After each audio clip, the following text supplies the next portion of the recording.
Good evening everyone and happy new year to all of you. नए साल में ये पहला मेरा फेसबुक लाइव है और ये पुरुषोत्तम जी के अनुरोध पे सोरियासिस पे है। उन्होंने बोला कि कुछ बोल दीजिए इस पे।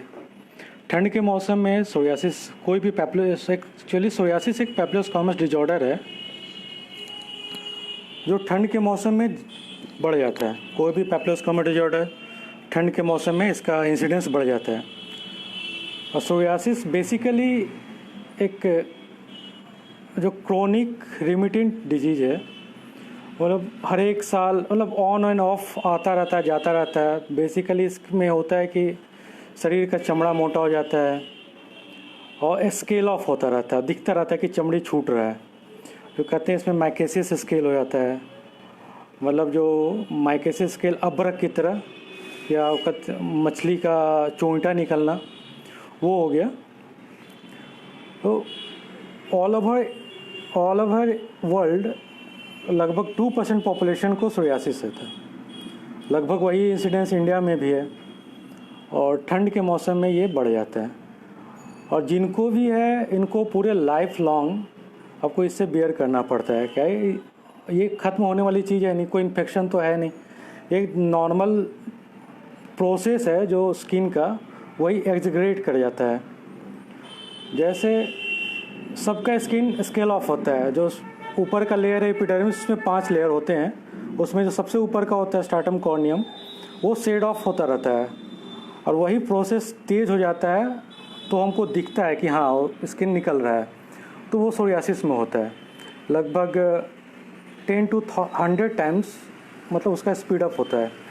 तो कहते हैं hyper proliferation of stratum corneum हो जाता है। मतलब ऊपर वाली लेयर का प्रोलिफरेशन ज़्यादा होता है तो गिरता ज़्यादा तो दिखता ज़्यादा है। और ठंड के मौसम में ड्राइनेस मतलब ऐसे वेदर ड्राई होता है तो उसके थ्रू जो पैथोजेनेसिस है वो इसमें स्पीड अप होके डिजीज एग्जीग्रेट कर जाता है, मतलब कि ज़्यादा दिखना शुरू होता है। तो किसी भी सोरियाटिक पेशेंट को देखिएगा वो ठंड के मौसम में वो परेशान रहता है और इसके लिए दौड़ता धूपता रहता है। क्या कि ये क्रोनिक डिजीज है तो इन्फेक्शन तो है नहीं कि दवा खाया और ठीक हो गया। इससे आपको डिजीज़ फ्री इंटरवल मिल जाएगा अगर आप सही से ट्रीटमेंट ले रहे हैं तो। और बहुत तरह के सोरियासिस हैं। सबसे कॉमन होता है क्रोनिक प्लाक सोरियासिस, जो बड़े बड़े चकत्ते हो जाते हैं।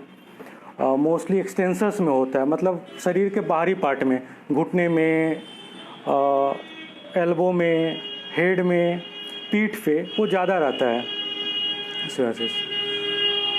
बच्चों में सबसे ज़्यादा होता है गटेट सोरियासिस, मतलब छोटे छोटे मतलब guttate means dew drop type का होता है ना, मोती की बूंद की तरह छोटा छोटा प्लाक बनते हैं इसमें, तो वो गटेट सोरियासिस होता है। और mostly upper respiratory tract infection, मतलब सर्दी खांसी हुआ तो उसके थ्रू प्रेसिपिटेट करता है। सोरियासिस का इंसिडेंस मेनली बहुत इसमें ट्रिगरिंग फैक्टर्स बहुत सारे हैं।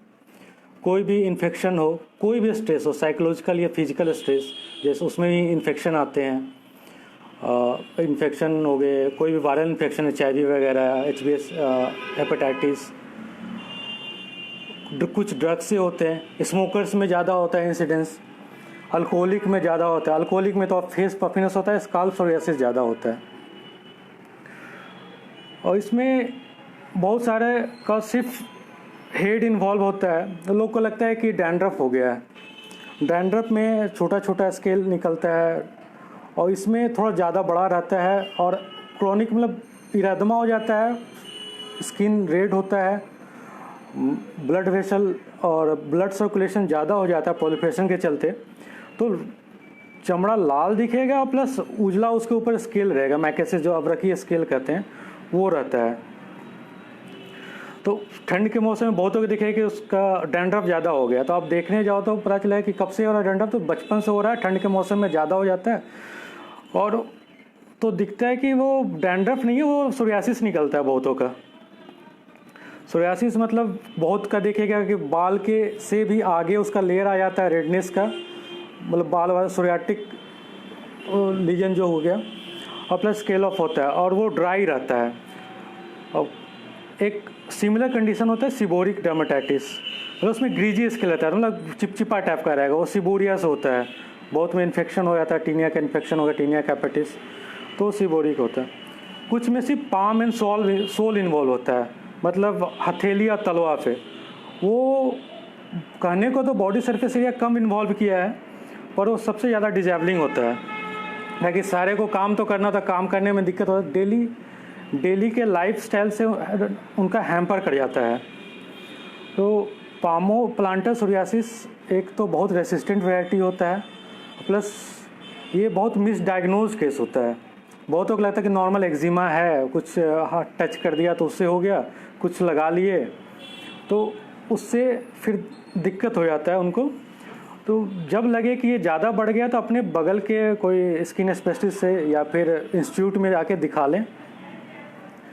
और क्रोनिक प्लाक सोरियासिस प्लस कुछ नेल्स इन्वॉल्व होते हैं, नेल्स देखिएगा तो वो भी मिसडायग्नोज होता है, लगता है कि फंगल इन्फेक्शन, दोनों एक तरह दिखता है। हाइपरकोटोसिस मतलब मोटा मोटा नेल हो गया, नेल के नीचे का लेयर जो होता है काफ़ी मोटा हो जाता है, तो वो नेल सोरियासिस। और नेल सोरियासिस का विशेष ये है कि जिनको नेल सोरियासिस होता है उनमें चांस होता है कि अर्थराइटिस डेवलप करे ज़्यादा, मतलब नेल सोरियासिस वाले को अर्थराइटिस का डेवलपमेंट ज़्यादा होता है। अगर वो पहले पकड़ में आ जाता है तो कोई भी जॉइंट पेन स्टार्ट होता है तो समझ में आता है कि चलिए सोरियाटिक लाइन पे इसको ट्रीटमेंट देना है, मतलब ट्रीटमेंट मतलब गलत लाइन में ना चला जाए, इसलिए सारा कुछ देखना होता है।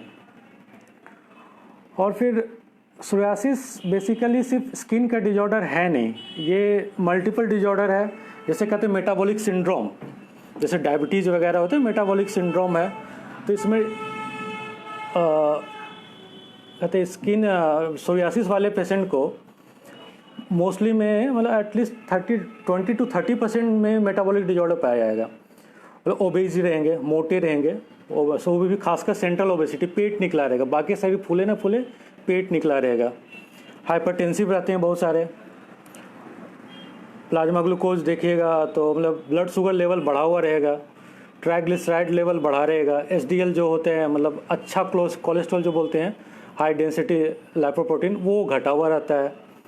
वेस्ट सरकमफेरेंस वो चेंज रहता है, जो मेटाबॉलिक सिंड्रोम वाले होते हैं तो वो देखना होता है। उससे होता है कि मतलब आपको कार्डियोवास्कुलर डिजीज ज़्यादा होते हैं सोरियासिस वाले को, तो इसलिए सोरियासिस सिर्फ स्किन का डिजीज नहीं है, ये पूरे बॉडी का सारा बॉडी फंक्शन डिसरेगुलेट हो जाता है।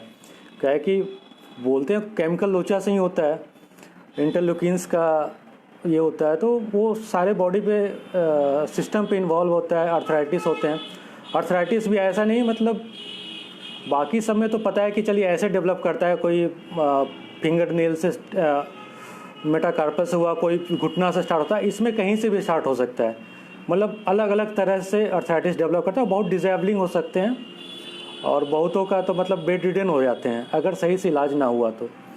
और एक कंडीशन है इरेथ्रोडर्मा, जिसमें more than 90% body surface area involve हो जाता है और वो मेडिकल इमरजेंसी है और उसका सबसे कॉमन कॉज है सोरियासिस।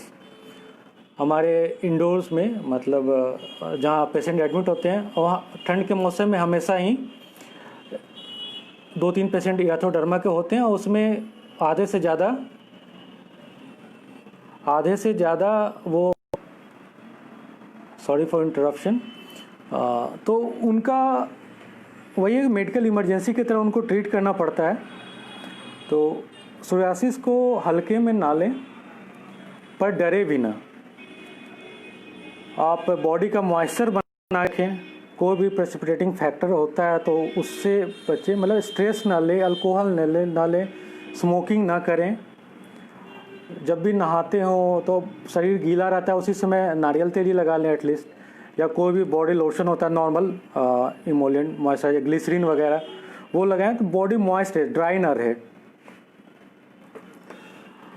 और जैसे लगे कि बढ़ना शुरू हो रहा है, ज़्यादा हो रहा है, तो बगल के अपने स्किन स्पेशलिस्ट से मिले। ऐसे नीम हकीम से मिलने में फिर दिक्कत होता है कि वही मेडिकल इमरजेंसी की तरफ ट्रीट चला जाता है, इराथोडर्मा में पेशेंट लैंड अप होता है।